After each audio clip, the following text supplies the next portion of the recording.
are doing research at a school, whether it's Columbia or whatever, apply to that school. Even if you don't want to go there. It's polite. It's better than saying, I don't want to go to your school.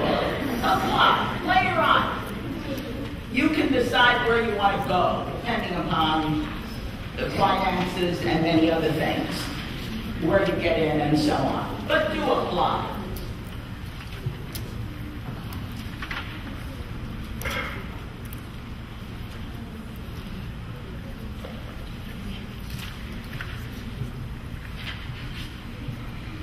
Don't pay for information on scholarships. It's available on the web, fastweb.com or finaid.org. You don't have to pay for it. There are scholarships. If anybody wants to major in chemistry, biochemistry, or chemical engineering, you can apply to the American Chemical Society in your junior year, November, December, January. Just go to, it's the American Chemical Society, so they have a website, acs.org/scholars, because you're all scholars. So that's acs.org/scholars. And they have 4-year scholarships. And if you're already in college, you still can apply. You can apply through the 3rd year of college. Now, naturally, if you switch your major from chemistry, you don't have to get the money back, but you won't be continuing. It won't be a 4-year scholarship. If you change your major, it'll be something else. But some of you who might want to be pre-meds might want to major in chemistry. Because generally, pre-med is not a major. Now, one more thing about medical school.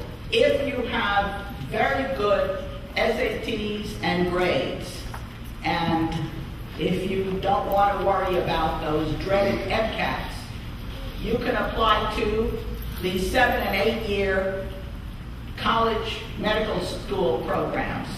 Once you get in, as long as you keep, I think, a B average, you're in medical school already. There's Sophie Davis, there's Brown University has such a program, UMDNJ in New Jersey has such a program. There's not many, and they're very hard to get into, but they sure make it easy. I mean, nothing is that easy, but once you're in, you're in.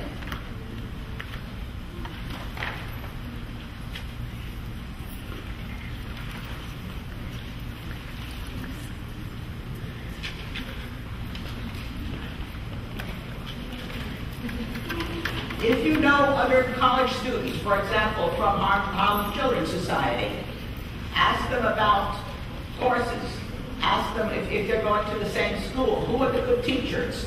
It's a good teacher, just because you're going to a famous school doesn't mean all the teachers are equally good.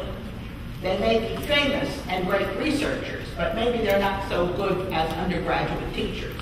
But you can find out from other students and take those courses. And it may be in something not your major, but they have a great teacher in, I don't know, literature or something. Wonderful, interesting, fun. Find out about it and take the course.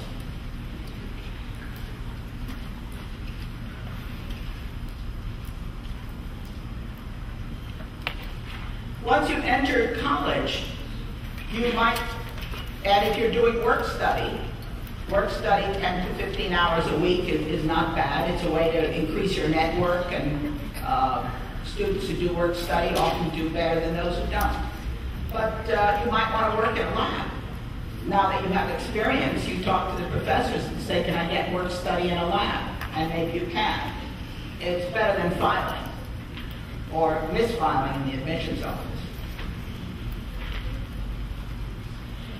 Keep a hard copy of what you've written yourself. Sometimes, I mean, computers are wonderful, as we've heard today, but sometimes they crash, they get a virus. If you have a hard copy, you can always scan it in and you're all set. if you've taken hours on an admission essay, and then they lose your application. It's wonderful if you have a hard copy. Also, from one school to another, you can use often some of the same things, like your experience in Harlem Children Society.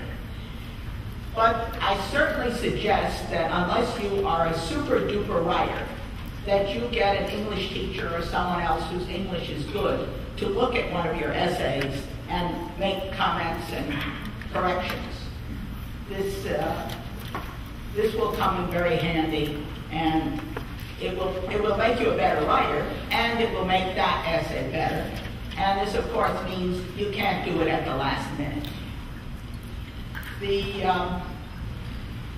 There's many reasons to apply early, such as that you can check to see that it's been received, and if it hasn't, send it back still in the deadline. Also, sometimes teachers or others are so busy and they forget and they haven't sent in the recommendation, so that's another thing you can check. When you want somebody to write a recommendation, of course, you should give them the address, maybe even a stamped envelope, I don't know. But at least sometimes they should write it on by computer. But give them a resume